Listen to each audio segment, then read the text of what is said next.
поговорим об актуальных вопросах об образовании в Латвии. Я приветствую в этой студии министра образования и науки Анда Чакша. Доброе утро. Labrīt.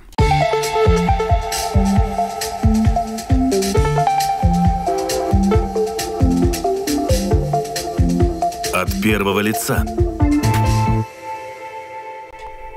Начнем с разговора о среднем образовании, о школе. В этом году продолжается путь к образованию в школе, в латвийских школах только на латышском языке. С 1 сентября этого грядущего учебного года 2, 5, 8 классы полностью перейдут на обучение на латышском языке. Расскажите, пожалуйста, подробнее, как вы на данный момент оцениваете сейчас этот переход? Vispirms man jāsaka, ka jāsaprot, ka izglītības sistēmas mērķi atrodas tālāk par pašu izglītības sistēmu. Un, ja mēs skatāmies par pārēju uz vienoto skolu, tad šis ir viens no tādiem gadījumiem, jo tas, kas ir svarīgi, ja mēs runājam par Latvijas valsts drošību un to cilvēku lojalitāti Latvijai, tad noteikti vienotu skolas ieviešana ir viens no tādiem pamatuzdevumiem.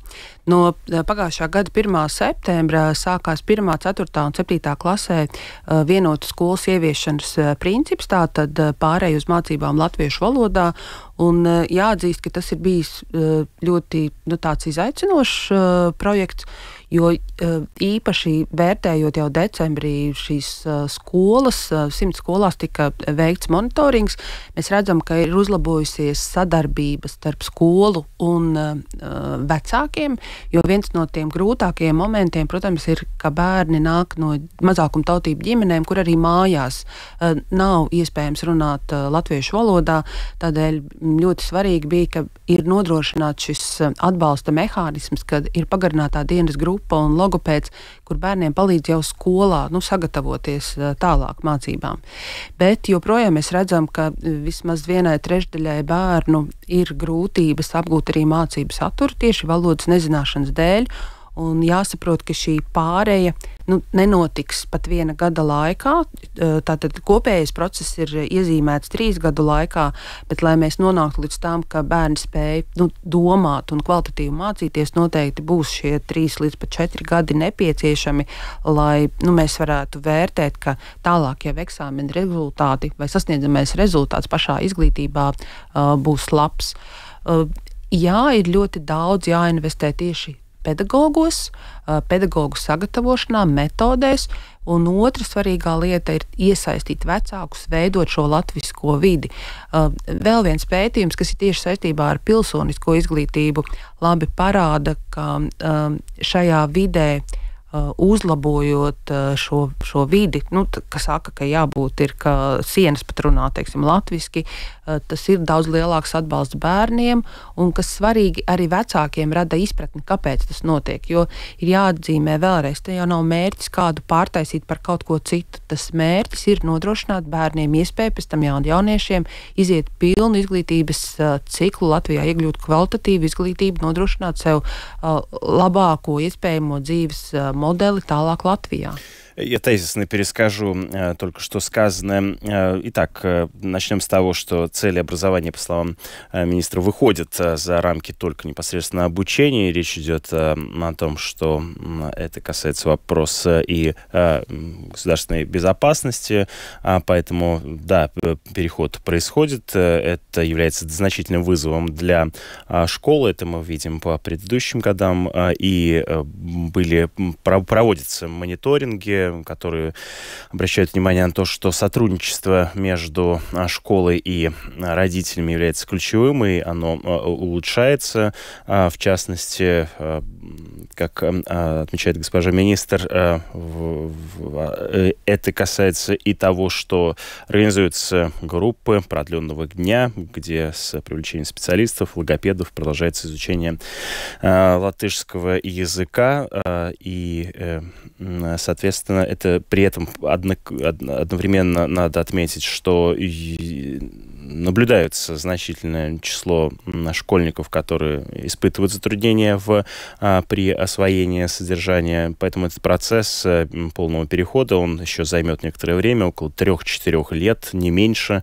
Важно, по словам министра, инвестировать в педагогов и развивать сотрудничество между школой и родителями. По словам госпожи Чакши, нет задачи переделать кого-либо, сделать кем-то еще, однако нужно улучшать так называемую латвийскость, среду, в которой пребывают дети. Вот тут у меня есть вопросы о том, как это происходит. Вы говорите о том, что нет задачи переделать. Вы имеете в виду сделать... Что вы имеете в виду под задачей переделать? Mums ir jāsaprot, ka šie bērni būs bilingvāli. Tas ir viņu tā iegūtā vērtība, ka viņi noteikti savā dzīvē paliks bilingvāli, bet valsts valoda latviešu ļaus viņiem realizēt savu dzīves potenciālu mācoties. Un bieži ir dzirdēt šīs bažas, ja, ka kādu mēģina pārvērst par latvieti. Tā jau nav. Mēs veidojam vienotu politisku nāciju, mēs veidojam uz latviešu valodas bāzes, kā valsts valodu kā noteicošo. Un te ir tas stāsts, kā mēs atbalstam šos bērnus. Дети продолжат быть билингвальными, это некоторый факт, который мы принимаем, но изучение латышского языка позволит им реализовать свой потенциал в этой стране. Мы создаем политическую нацию, утверждает министр. Вместе с тем, дети, для которых латышский язык не является родным, и вместе с тем они нуждаются в логопедической поддержке. Как вы оцениваете их положение на данный момент? Mums visiem bērniem ir jādod iespēja un atbalsts. Tādēļ jau būtībā tiešām pirmsskolā, ja mēs runājam par bērndārzu, tas ir vislabākais laiks, kad valodas apgūve sākas. Tas arī notiek šobrīd. Arī šajā posmā ir jābūt jaudīgākajam, teiksim tā, atbalstam tieši, ja tas ir nepieciešams logopēda atbalsts vai speciālo pedagogu atbalsts, kas ir saistīts ar valodas attīstību. Bet, protams, tas noteikti nodara arī tālāk pirmajās klasēs. Tādēļ arī runājot par jauno finansēšanas modeli, kas ir skolās, mēs liekam atbalstu personālu pirmajās 3 klasēs klāt, visās rēķinām uzreiz. Šī ir tāda ļoti svarīga lieta, ka ir būtiski, ka ir atbalsts bērniem iedots, lai viņi varētu labi apgūt valodu.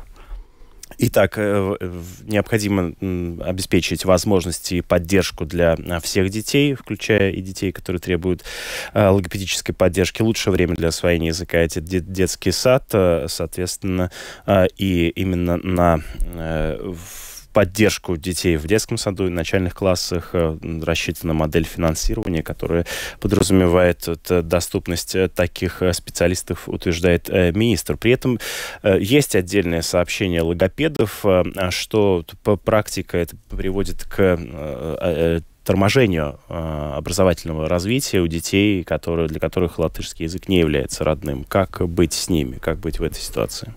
Arī izglītības likums nosaka to, ka mēs dodam saturu bērnam pieejamā, saprotamā veidā. Tas nozīmē, ka kāds bērns apgūs kādas lietas ātrāk, kādam tas notiks lēnāk. Ja mēs domājam par bērnu, tad ir jārada tā vide, kas bērnam ir atbilstoša, kas nozīmē, ka ir jādod atbalsts un kādas lietas bērns apgūs lēnāk. Tas, ko es sākumā teicu, ir jāsaprot, ka šī pārēja būs atšķirīgos ātrumos katram bērnam. Svarīgi, ka mēs līdz 9. klases beigām, teiksim, esam sasnieguši, ka visi bērni spēja nolikt nobeiguma pārbaudījumus atbilstoši savai kvalitātei.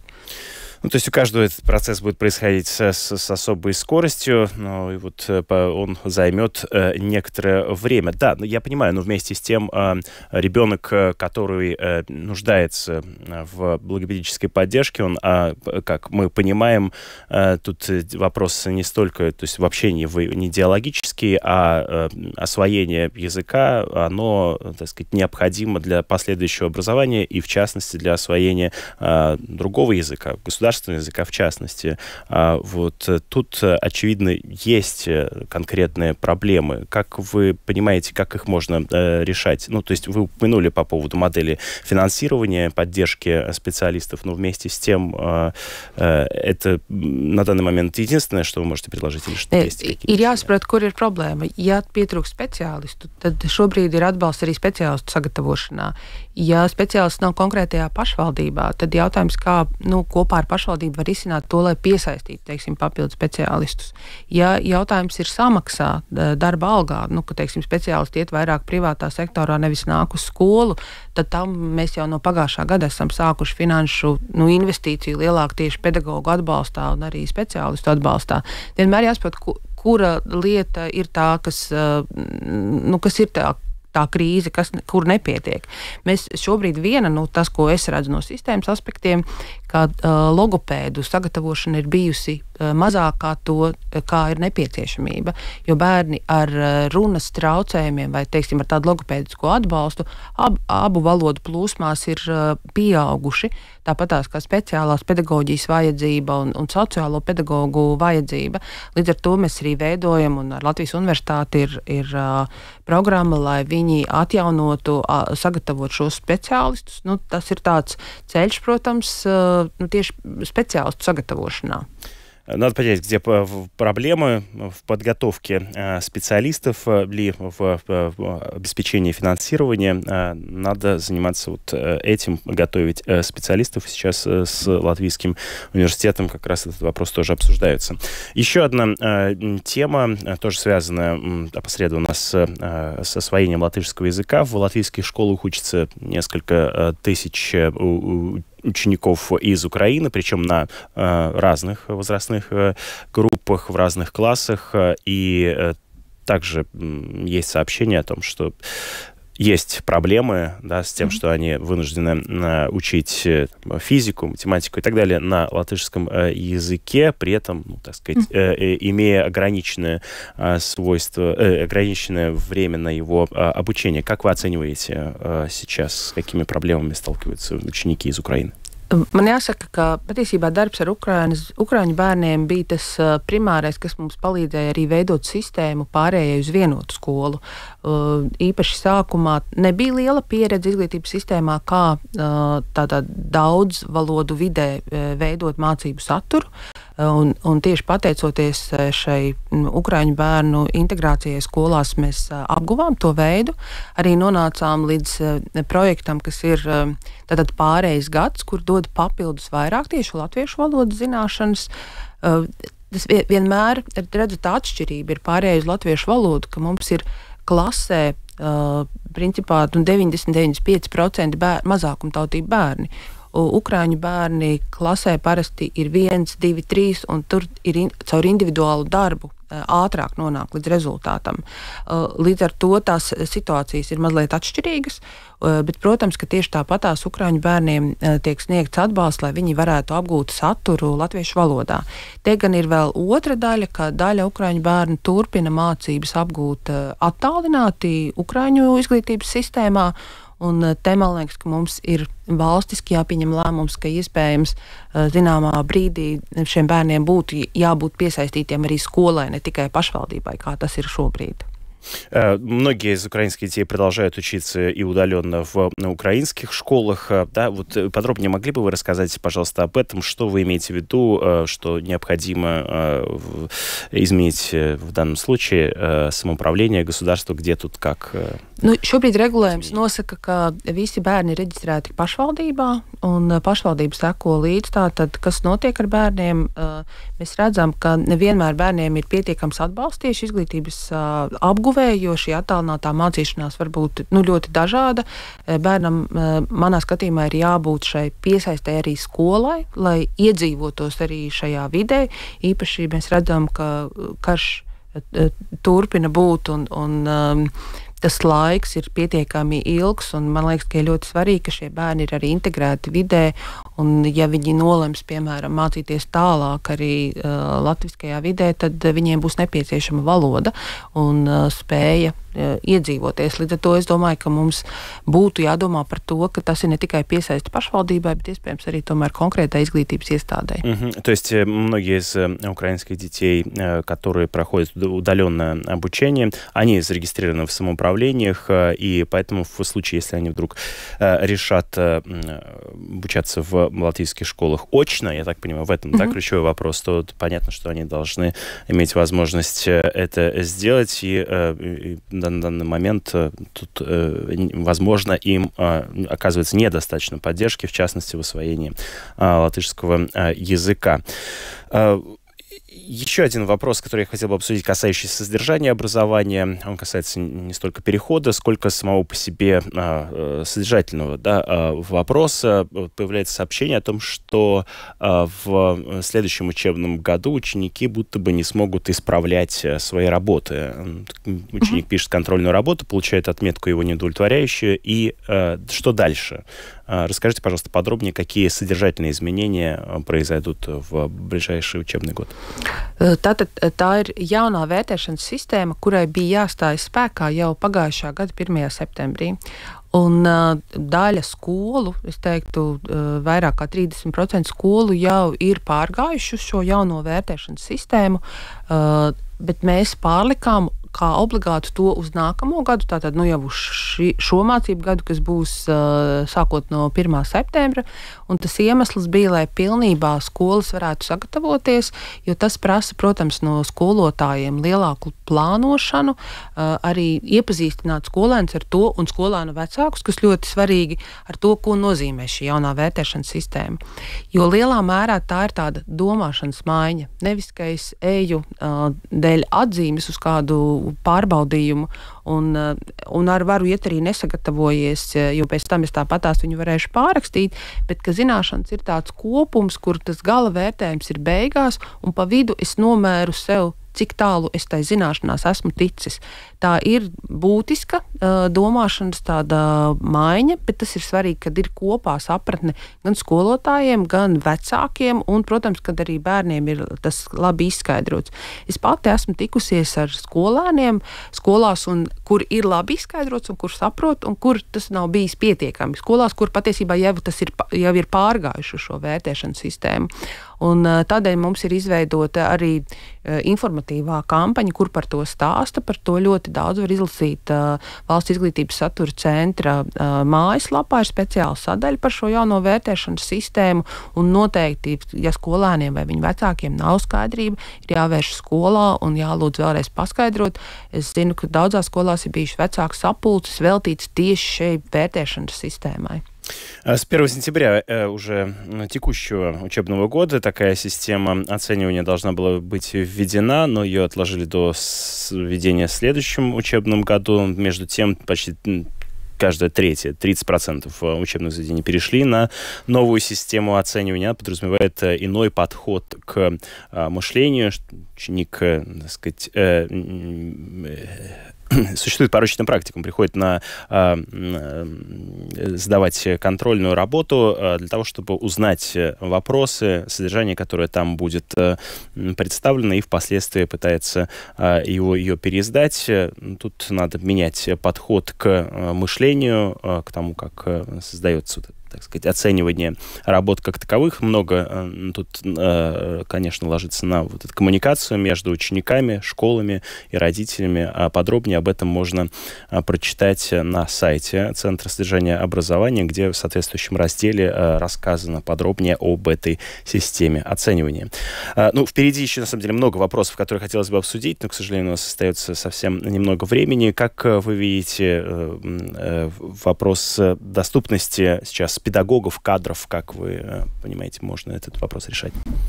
Man liekas, ka tas būtiskais pagrieziens, ko valsts un politika lielā mērā parādījusi, ir tiešām būtiski mainot skolotāju atalgojumu. Tātad jau pagājušajā gadā tie ir bijuši kopumā 180 miljoni, un no šī gada 1. janvāra jau atalgojumu kāpne atkal pieaug, tātad stundas likme uz 9,54 no 8,50, kas bija 1. septembrī pagājušajā gadā. Un man liekas, ka ir jādod ļoti skaidrs signāls, ka skolotājs ir novērtēta profesija, un ar to var arī sev nopelnīt dzīvei atalgojumu. Protams, ka vērtējums nav tikai atalgojums, bet šajā gadījumā, kad šis skolotāju atalgojums ir bijis viens no zemākajiem valstī, mums ļoti skaidri ir jāsasniedz šī vidējā vērtība, lai mēs tiešām piesaistītu jaunus cilvēkus. Otrs ir pati izglītības programma. Es runāju par skolotāju sagatavošanas programmu universitātei. Ir jābūt ļoti skaidri, ka tas, ko sagaida jaunā skolu sistēma vai tad izglītība, ir arī atbilstoši sagatavot skolotāji, kur spēj tikt galā gan ar klasi, tātad ar attiecībām ar vecākiem, jo tie izaicinājumi mūsdienās ir ļoti lieli. Un, protams, arī atbalsts pedagogiem, jau tiem, kuri strādā skolā, gan ar saturu, gan emocionāli, daudz dažādas lietas. Tā kā tas ir tāds kompleksu risinājumu kokteilis. Šobrīd mēs vienkārši, lai piesaistītu, protams, esam izveidojuši stipendijas skolotājiem, gan valodu skolotājiem, gan STEM skolotājiem, 300 eiro apmērā, izveidojuši jaunu STEM programmu, STEM skolotāju sagatavošanas programmu kopā ar Rīgas Tehnisko universitāti, tātad, lai piesaistītu cilvēkus, kas jau ir ieguvuši bakalauru savās zinātnēs. Tā kā ļoti, ļoti plašā spektrā mēģinām piesaistīt skolotājus, jo без labiem skolotājiem nebūs квалитативas изглитības. Без хороших учителей не будет хорошего образования. 3 направления. Первое — повышение зарплат. И второе — это, собственно, сам по себе подготовка кадров. И третье — это поддержка уже работающих кадров. Для этого существуют различные и стипендии в частности. Благодарю вас за то, что этим утром вы вместе с нами. Думская площадь. С добрым утром!